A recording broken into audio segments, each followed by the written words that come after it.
Alors donc nous sommes aujourd'hui le jeudi, on est 25 Adar Bet et nous sommes Dafnoun Bet de Souka. Alors nous sommes arrivés donc un peu plus que la moitié de la page. Tano Rabbanan, Mashiach ben David, She'atid Dehigalot Bemhera Be'amenu. Donc Chachamim enseigne que le Mashiach ben David, que Be'asat Hashem, il va donc apparaître rapidement. Omer lo HaKadosh Baruch Hu, Hashem lui dit, She'al memene davar ve'etenach. Demande-moi une chose et je te donne. Shneemar, comme il est dit dans Tehillim, Asapah al-Huq ve'omer, Ani hayom iletetecha, she'al memene ve'etenach u'im nachalatecha. Alors il dit donc David HaMelech, c'est moi qui, donc Asapah al-Huq, ça c'est donc, on raconte un peu les lois d'Hachem. Aujourd'hui je t'ai enfanté, alors c'est là où on a dit, il s'adresse au Mashiach, il dit, demande-moi quelque chose et je te donne aujourd'hui Goyim Nahalatecha, c'est-à-dire toutes les nations deviendront ton héritage, donc tu vas vaincre tout le monde.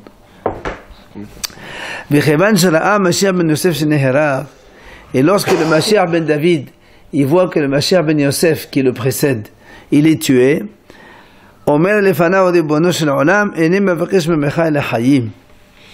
il demande à Hashem, il dit, maître du monde, je ne te demande qu'une chose, seulement la vie. Vu qu'il a vu que Mashiach ben Yosef il était mort, alors lui il demande la vie. Par qui il a été tué? Alors, Omelo, alors Hashem lui dit, Haïm, David Abecha. Il lui dit, tu demandes la vie, mais c'est inutile parce que ton père David a déjà demandé pour toi. Et il a prophétisé sur toi comme quand tu vas vivre chez Nehemar. Donc il a demandé la vie, tu lui as donné, donc ça sert à rien de demander ce que tu as déjà.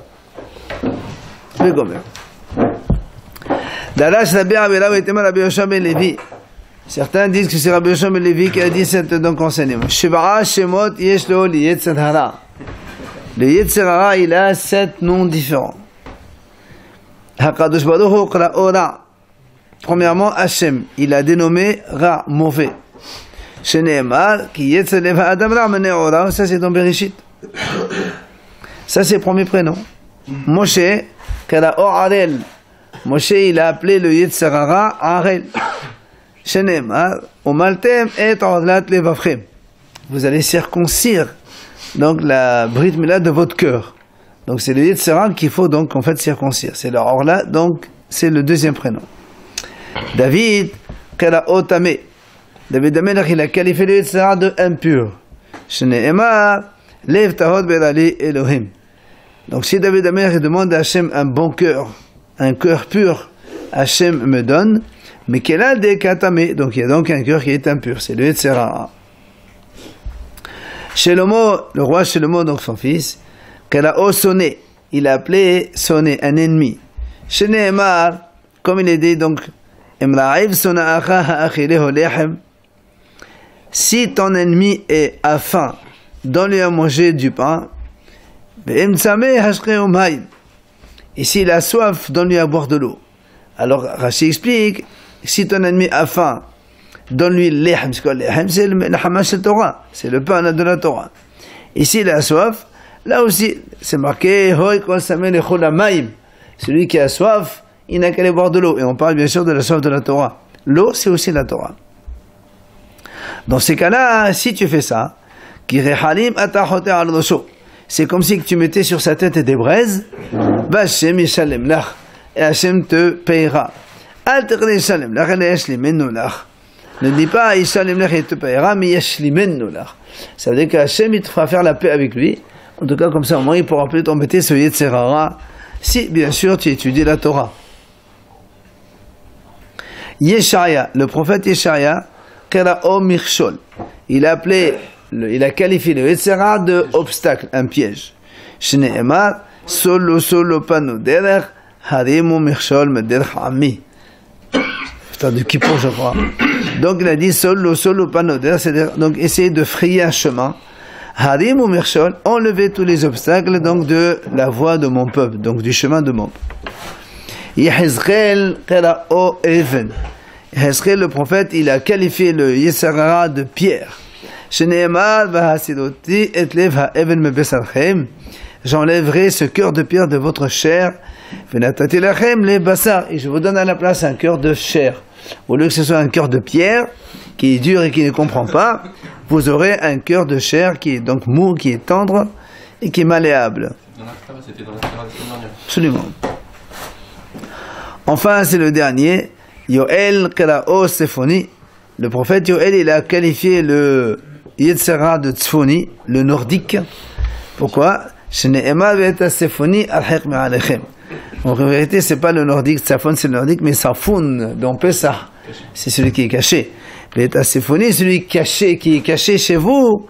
Hashem nous dit, je l'éloignerai de vous. Donc, voilà, c'est Yetzera, comme il dit, c'est ça. Non, Ma'alechem, c'est Ta'ano Rabbanan Chachamim nous enseigne. Donc on a vu les 7 qualificatifs du Yetzera. L'état Sephoni, al-Hek Ma'alechem, c'est Yetzera, chez Safoun, V'omed, Belebo, chez la dame. Donc le pasuk qui a dit, donc je éloignerai de vous celui qui est caché, donc c'est le Yetzera qui est caché dans le cœur de l'homme. Et le pasuk continue, je vais le faire aller égarer dans un endroit désert où il n'y a personne. Les makom she'en bnei adam metzuyin, là où il n'y a personne, les hitgadot bahen, pour ne pas qu'il ait à embêter qui que ce soit. Et panav el hayam hakadmoni, sa face c'est vers la mer de l'est. C'est quoi hayam hakadmoni? Il dit la Gemara, shenatan aynav b'mekdash rishon ve'yachlivo, ve'alach talmidei chachamim shebo. Et on a dit donc le début du Yetzera, c'était vers donc l'est. Pourquoi on appelle l'est? Kadmon, ça veut dire l'est, mais ça veut dire aussi le premier. Ça fait allusion au premier Beth Amikdash, puisque le Yetzera, il a fait voter les Bnei Israël, et à cause de ça, il y a eu la destruction du Beth Amikdash, et il a tué beaucoup de Talmidei Chachamim. Il y a eu le Yetzera avant aussi. Oui, mais c'est à cause de lui qu'il y a eu ça.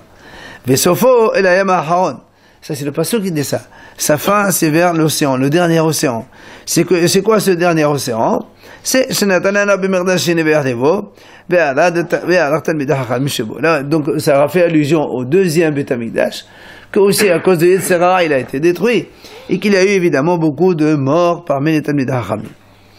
Enfin, le pasuk termine.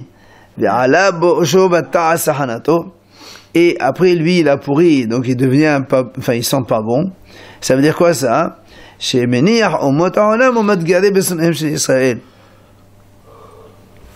Pourquoi on dit qu'ils sont mauvais?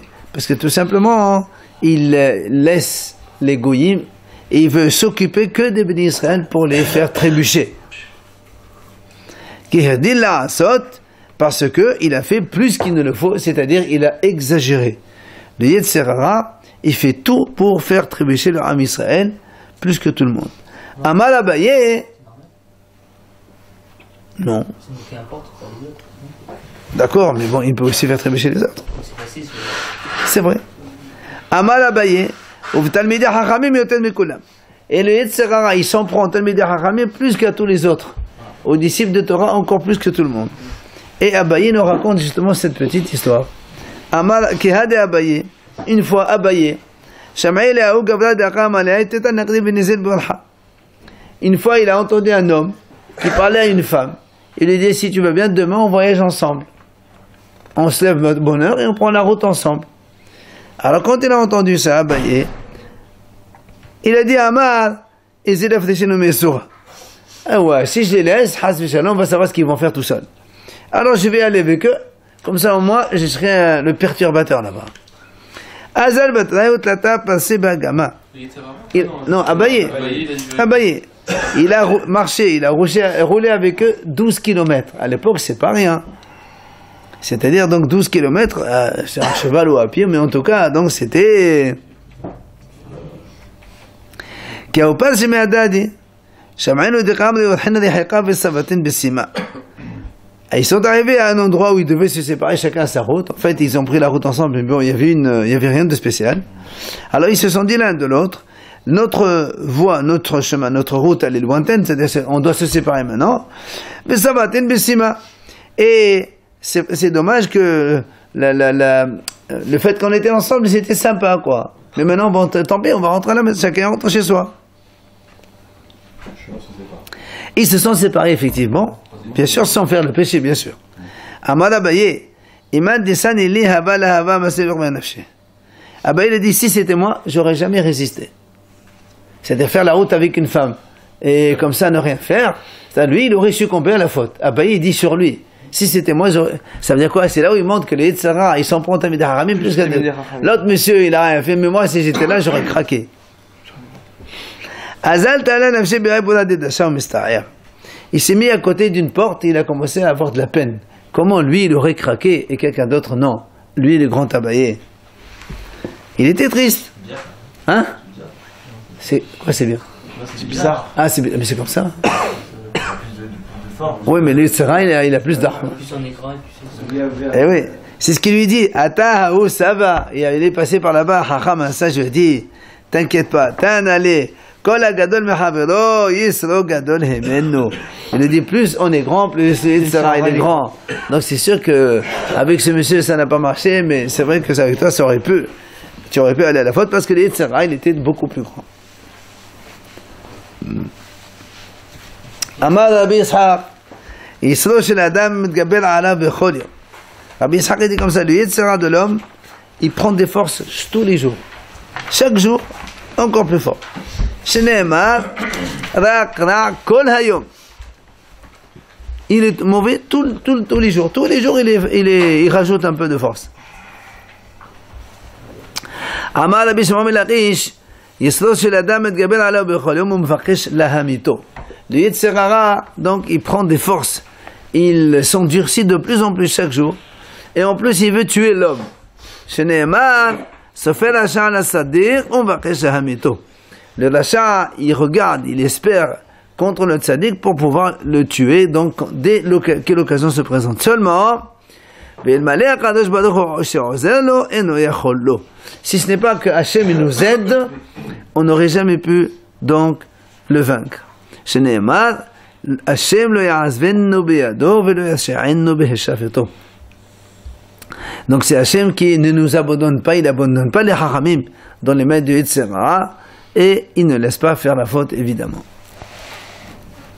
Tana devi Rabbi Ishmael, on enseigne de la yeshiva de Rabbi Ishmael.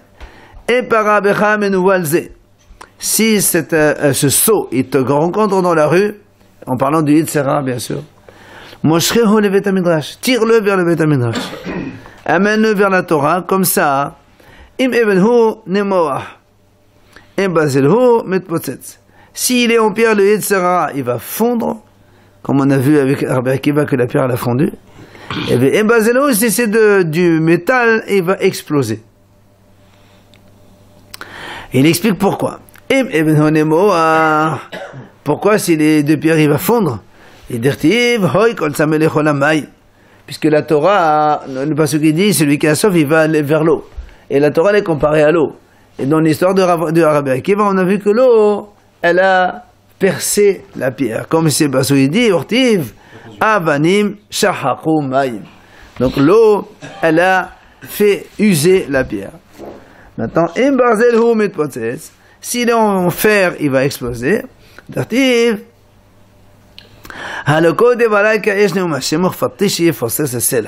Hachem dit que mes paroles sont comparées à la Torah et comme un marteau qui explose les rochers, c'est-à-dire donc ça fait des étincelles quand on tape dessus, c'est exactement la même chose.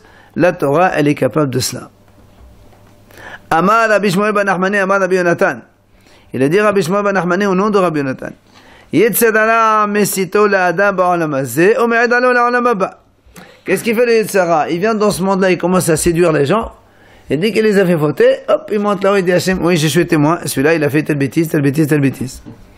Shene'emar, mefanek meno'ar avdo, ve'acharito yehi manon. C'est-à-dire, mefanek meno'ar, dès l'enfance, on gâte le Yitzhara, qui est notre esclave, puisque Hachem, il nous a dit que nous, le Yitzhara est à notre disposition pour pouvoir le dominer. Mais nous, qu'est-ce qu'on fait? On le laisse faire, et on le gâte. Du coup, lui, il prend le dessus. Et à la fin, qu'est-ce qui se passe? Yehye Manon. C'est quoi Manon? Manon, c'est-à-dire, il est témoin. Ça vient du mot Aed Sahada en araméen. Comment le Manon savait Sahada? Il dit, Sheken be'ad ba'shalabi haya, koden Sahada Manon. Il y a, vous savez, Aleph, Bet, Gimel, Dalet, etc. Il y a ce qu'on appelle Atbash Gardak, c'est-à-dire on prend la première lettre avec la dernière, la deuxième avec l'avant-dernière. Mais il y a aussi un système de ce qu'on appelle ici Atbah, Aleph avec tête. Voilà, Aleph tête, ça fait 10. Bet Het, ça fait 10. Gimel Zain. Après, tu vas dans les dizaines. Yud avec Tzadir, et ainsi de suite. Si tu vas prendre le mot Manon, le même, ça va avec Samr. Nun avec Nun. il n'y a pas. Vav avec Dalet et Nun, il n'y a pas. Les seuls qui n'ont pas de couple, c'est le He 5, le Nun 50 et le Chaf. Non, Chafila. Oui, le He Nun. Hen. C'est pour ça qu'il dit le Nun et le He, c'est qui les correspond? C'est le He. Et si on prend donc les lettres complémentaires, on va dire comme ça, de Manon, ça fait Sheken Be'adwa Shemakoden Sahada Manon, ça fait Sahada. Sahada, c'est quoi? C'est le témoin. C'est comme on a dit au début. Le Yetzera, il vient ici, il nous commence à nous séduire avec des bêtises. Et dès qu'on a fait les bêtises, il monte en haut dans le ciel. Et c'est lui qui témoigne contre nous, dit Hachem, voilà, celui-là, il a fait, hop. Mais Hachem, il voit sans le Yetzera. Oui, mais c'est quand il y a un procureur qui vient, c'est autre chose. Ravuna Rami. Ravuna, il objecte deux psukim. Ketiv keruach zenonim hita'a. Le pasuk il dit ruach zenonim hita'a, c'est-à-dire le Yetzera il nous fait dérouter, voilà comme ça. Urtiv bekirbam. Et après il dit bekirbam, c'est-à-dire le Yetzera il est en nous dedans. Comment? Il dit non, c'est facile. Au début, les Yetzera vient, il commence à nous dérouter doucement. Et dès qu'il s'installe, après, il commence à faire de nous ce qu'il veut. Amalava. Batahila qala'u helech. Ulbasov qala'u oreach. Ulbasov qala'u ish.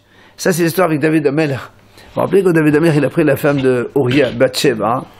Il est venu Nathan, le prophète, il lui a dit, voilà, je te raconte une histoire. Il y avait une fois un homme, il était riche, il avait un grand troupeau. À côté de lui, il avait un pauvre, il avait juste une petite brebis. Un jour, le riche, il a reçu un invité. Qu'est-ce qu'il a fait? Il est parti chez le pauvre, lui prendre sa brebis, il l'a égorgé, il a fait serda pour son invité. Alors que lui, il a un troupeau, et que le pauvre n'avait que la brebis seulement.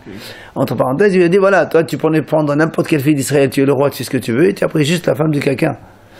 Et là-bas, dans le passage, c'est marqué, ouais, le pasteur était comme ça. Il y avait un invité, Heler, c'est au hasard. Et le riche, il a eu pitié de prendre de son troupeau pour faire à l'invité le repas. Qu'est-ce qu'il a fait? Il est parti prendre la brebis de l'homme pauvre, il l'a faite à l'homme invité qui est venu chez lui. Et là, l'invité, la Torah, le prophète là-bas, il l'a qualifié de trois noms qualificatifs différents. D'abord, il appelait Heler, après il a marqué Oreah, après il a marqué Ish. Heler, si quelqu'un au hasard il passe. Oreah, c'est un invité qui reste un jour ou deux. Ish, carrément, il devient le propriétaire. C'est comme ça le Yetzera. Au début, il passe au hasard. S'il voit que la porte elle est ouverte, il commence à entrer. Il s'installe doucement. Si on fait rien, là, il devient le patron.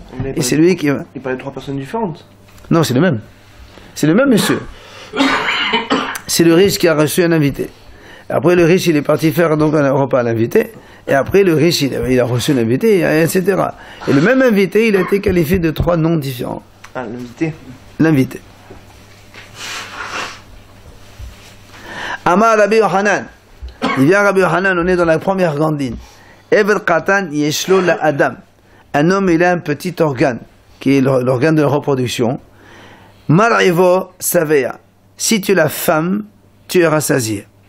Par contre, Masbiro, si tu le rassasies, cet organe, Ra'ev. Alors, on devient affamé, ça veut dire qu'on devient à la fin, quand quelqu'un il multiplie beaucoup cela, ça le fait fatiguer, ça le fait vieillir plutôt, et il devient évidemment faible.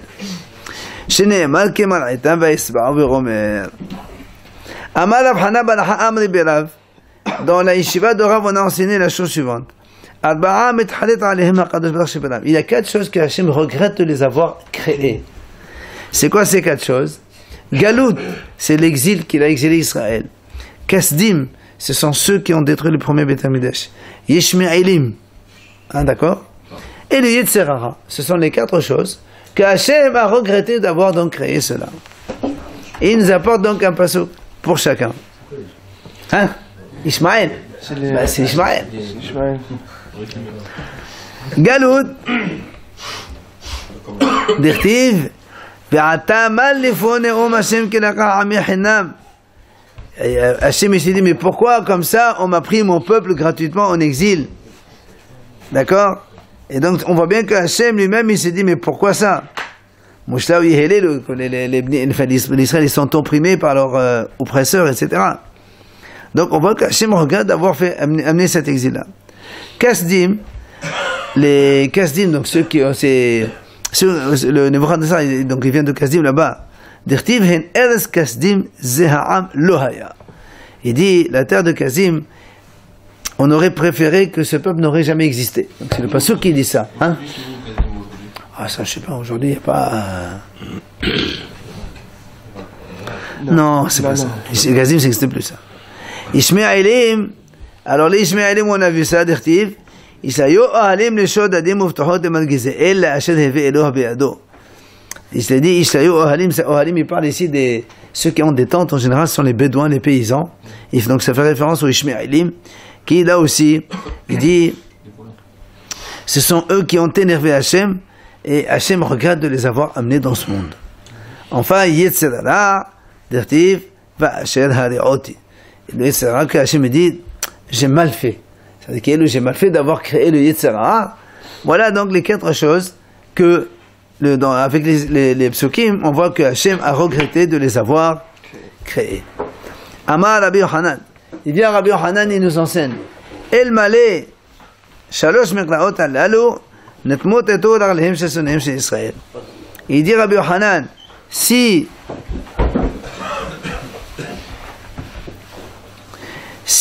on n'a pas ces 3 psukim dans lesquels on trouve qu'en fait et que un peu, on va dire, ce sont des psukim, des versets qui vont un petit peu trouver des circonstances atténuantes en Am Israël. Sinon, Haz Shalom, le béni Israël aurait mérité une grande sanction, Haz Shalom, il n'y aurait rien eu après. Mais là, on voit quand même qu'il y a quand même une force au-dessus et qui un petit peu domine un peu tout cela. Alors il dit, c'est Hachem qui dit, c'est moi qui ai fait le mal. Ça veut dire que Hachem dit voilà, donc c'est lui qui maîtrise le Yetzer Hara, et donc c'est Hachem qui est lui, il commande le Yetzer Hara, il fait ce qu'il veut. Qui ilou, d'accord, c'est pas tout à fait ça. Le deuxième passage, il dit, le passage il dit comme de la même façon que la forme, elle est chez le producteur. Quand un artisan il fabrique quelque chose, c'est lui qui il maîtrise tout, il fait ce qu'il veut avec. Alors il dit, nous aussi les bénis Israël, nous sommes comme ça dans les mains d'Hachem. C'est-à-dire que là aussi, c'est comme si que bon, on n'a pas vraiment une grande part dans la faute. Et enfin, le troisième passo, c'est noté, puisque Hachem dit, je vais enlever le cœur de pierre que vous avez, et je remplace par un cœur de chair. Donc en fait, c'est Hachem qui fait un peu tout. Et donc, ce sont des circonstances atténuantes pour nous pour ne pas mériter les grandes sanctions Haz Shalom. Rapapa Amar, Af Mehainami, Vetohi eten bechel bechem veromer. Rapapa il rajoute un 4e pasuk, Vetohi eten bechel bechem. Mon esprit je mettrai chez vous. Le pasuk qui dit là-bas, hein, voilà. C'est que le Hachem dit, c'est moi qui fais que vous allez observer les mitzvot, et donc le contraire aussi. C'est le 4e pasuk. Alors, le pasuk là-bas, il continue, il dit, Hashem al-ba'a hadashim. Le pasuk, c'est le pasuk dans Zecharia. Il dit, Hashem m'a montré 4 artisans. Al-ba'a hadashim. Hadashim, ce sont des artisans. Alors, la Gemara a dit, c'est quoi, c'est Manino al-ba'a hadashim. C'est quoi ces 4 artisans? Amar Rav Hana bad Bizna, Amar Rabbi Shimon Hasida, il a dit Rav Hana au nom de Rabbi Shimon Hasida, les 4 artisans sont 1. Mashiach ben David, 2. Mashiach ben Yosef, 3. Eliyahu Navi, et le 4e c'est Kohen Seder. Alors, c'est qui ces 4-là? Il dit, Mashiach ben David et Mashiach ben Yosef, c'est puisque ce sont eux qui vont reconstruire le 3e Beth Amikdash. Donc ils sont artisans de la construction.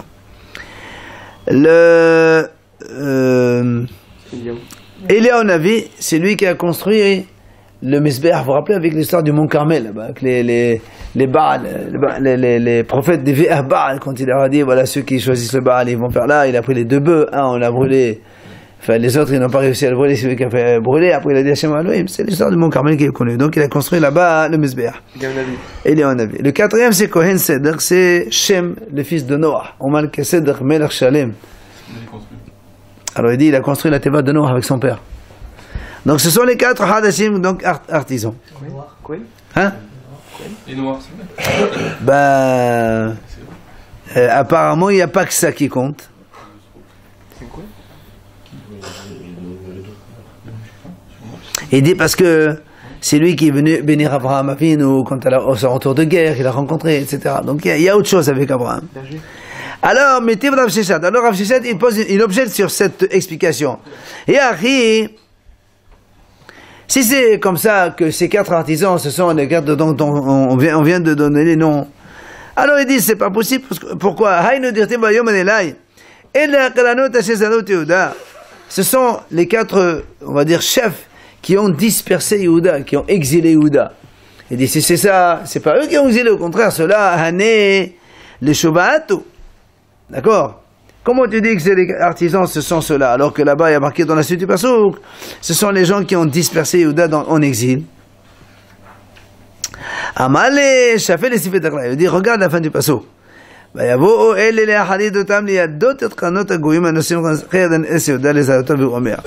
dit non, le Passouk là-bas, il termine, il dit en fait, ces gens-là, en parlant bien sûr de 4 dont on a parlé, Mashiach ben David, Yosef, Eliyahu et Shem, ils sont venus les Harid Otam. Ils sont venus pour se débarrasser donc de ces nations, au contraire, qui veulent exiler l'Aram Israël. Donc ce sont eux qui viennent au contraire défendre. Alors, quand Rav Sheshet, il a entendu ça,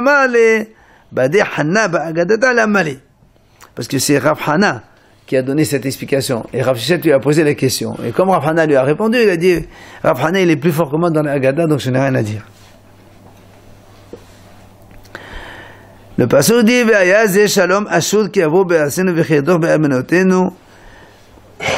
le pasuk, il dit comme ça, il est venu, Shalom, non, Shalom, ce sera le Shalom. Quand Ashur il vient donc dans notre pays pour écraser notre palais, nous on va amener contre lui Shiv'a Ro'im ou Shmona Nesiché Adam, 7 bergers et 8 princes. Et la Gemara dit Maninu, c'est qui les 7 bergers? Maninu Shiv'a Ro'im. Il dit David Be'emsa. David il est au milieu. À sa droite, Adam, Shet et Metushelah. Adam Arishon, Shet son fils et Metushelah, ce sont les 3 tzadikim. À gauche, Abraham, Yaakov et Moshe bismolo.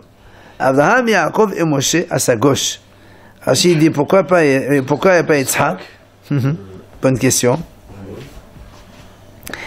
Il dit, ah non, c'est pas Rachid qui a dit, où c'est que je l'ai vu? Il dit parce que Yitzhak, il est parti. Où c'est que j'ai vu? Ah, il dit Yitzhak il est parti pour sauver les enfants d'Israël de l'enfer. Donc il n'est pas venu là-bas à l'époque où il y aura la guerre donc contre pour la libération quoi. Ce qui parle maintenant c'est la pénétence. Ah là ouais. Alors c'est qui maintenant Maninu Shmona Nesiré Adam? C'est qui les 8 princes? Il dit Ishaï le père de David, Shaoul le roi, Shmuel le prophète, Amos le prophète, Tzfania aussi un prophète, Sitria, il y en a qui disent Sitria le roi d'Israël, ou Mashiach, et Eliyahu Navi. Voilà un petit peu donc la fin de toute cette Haggadah. Maintenant on revient à un autre sujet. Rappelez-vous, on est en train de parler de Simchat Bet HaShoava, la joie qu'on faisait donc à l'Holamot dans Sukkot, dans le Bet Hamikdash. On disait il y avait 4 menorot, d'accord, et dans chacune il y avait 4 sfalim, 4 récipients pour contenir, d'accord. Adba'a Sulamot Viroulé, on a dit qu'il y avait 4 échelles, puisque chaque enfant il montait sur une échelle pour allumer une veilleuse. Tana Gubashe Menorah Hamshim Ama. Combien mesurait cette menorah, ce chandelier? 25 mètres. Vous imaginez un peu ce que c'est à l'époque. Après, on a dit, on a dit, il y avait 4 enfants que chacun y montait donc sur une échelle pour aller remplir et allumer. Alors, la Gemara dit, on a dit 40 litres. La Gemara pose une question. Est-ce que, hein? C'est un enfant qui montait? Chaque enfant, il montait avec. 40 litres. Alors, la Gemara pose une question. Eh bien, est-ce que les 40 litres, c'est pour les 4, et ça fait que chacun il a 10 litres, ou bien 40 litres par chacun? Tashma, la Gemara donne réponse. Il y a une braïta qui dit clairement, ils avaient dans les mains chacun 30 logs, au total ça fait 120 logs. Donc de là on apprend que chacun il avait 10 litres, c'est le total qui fait 4 litres. Donc chacun il a un bidon de 10 litres qu'il monte pour verser dans le récipient pour allumer, faire de la lumière là-bas. Tana, la Gemara raconte, ils sont meilleurs ces enfants-là que le fils de Martha bat Baitos. Qui c'est celui-là? Martha bat Baitos c'était un Kohen. Son fils, Amno al-Bena, c'est Martha bat Baitos. Beno. Moi c'est Beno, c'est le fils. C'est Martin. Oui, mais alors pourquoi? Alors disons, donc le fils c'est un Kohen, voilà, il est comme ça. Quelle était c'est quoi sa force? Shaya notel shtei dechot shel shot gadol, shelakhu arbe levzuz, umalech akov eset godel venu nechar akol nas nudrim shom advar madat melech. Vous vous rappelez, nous on a dit que quand on fait les korbanot, on coupe en morceaux, et puis un certain nombre de kohanim pour le chevreau, pour le bouc, pour le bœuf. Il y avait 24 kohanim pour le bœuf, chacun lui donne un morceau. Alors il dit que lui, à lui tout seul, il prenait 2 cuisses de bœuf. D'accord, ce que c'est, hein, ça fait, je sais pas moi, combien ça fait, 100 kilos à peu près. Raphaël, combien ça fait? Raphaël, la dette. 2 pattes de bœuf. Combien de kilos, Raphaël? Combien ça pèse? 30 kilos. 30, c'est tout. 15 kilos. Eh non, toute la pâte. Eh, comment ça pèse pas? Les 2. Comment fait la vache? Toute la force, j'imagine, toute l'entrecôte, les côtes, ils sont dans la cuisse. Hein. Alors, il prenait 2. Vous m'allez. Et il marchait, regardez, messieurs. Et il marchait sur la pente du Beth Amikdash, il marchait talon à côté du pied. Maintenant, il marchait doucement. Normalement, quand on a un truc lourd, on veut faire vite, on court vite pour l'amener. Et lui, il montait, il marchait pied à côté de l'autre, doucement. Tellement il était fort, et doucement. Mais il dit quand même que les Kohanim ne l'ont pas laissé faire parce que, comme on a dit, il faut le plus de monde possible pour amener les korbanot, donc on ne va pas faire ça. Mais voilà, c'était sa force. Alors, la Gemara a dit, Maïm Shubahim. Alors, quand on a dit maintenant que ces 4 garçons qui montaient chacun est monté dans la menorah, on a dit ils sont meilleurs que ce fils. C'est-à-dire meilleurs en quoi? Et les mameshumiyokna, si c'est à cause du poids, c'est pas possible. Eux, ils ont 10 litres d'huile, combien ça pèse? Alors que l'autre, il a au moins, je sais pas moi, 40, 50, je sais pas combien on a. Alors, c'est ce qu'il dit. Et la hatam, la Gemara a dit, c'est pas pareil. Là-bas, c'est une pente. Vous savez que la pente, on avait 16 mètres de long sur 5 mètres de haut. Donc la pente, elle n'est pas assez rude. Mais là, tu as une échelle, tu montes 25 mètres, imagine un peu, parce que c'est debout, 25 mètres, 10 de haut. C'est pour ça qu'il dit que c'est beaucoup plus important. Alors, on continue. Il n'y avait pas une cour à Yerushalayim, on a dit qu'il n'était pas illuminé par ces chandeliers là qu'on allumait au Beth Amikdash.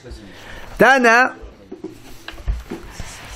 Isha haïta bodet traitem le or chez le Beth HaShoava. Une femme, elle pouvait même trier le blé à la lumière de Beth HaShoava. C'est-à-dire, elle est chez elle, elle regarde le blé avec la lumière qui vient de Beth Amikdash dans toute la ville de Yerushalayim. S'imagine un peu quelle lumière il y avait.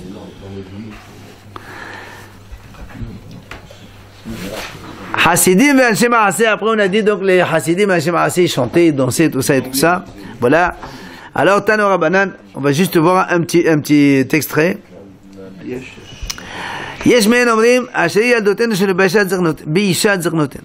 Ello Hasidim Anshe Maaseh. Il dit, certains, quand ils chantaient, ils disaient, Heureuse notre enfance qui n'a pas fait honte à notre vieillesse. Ce sont les gens qui sont chassidim, depuis tout le temps, ils étaient tzadikim, depuis leur enfance jusqu'à maintenant.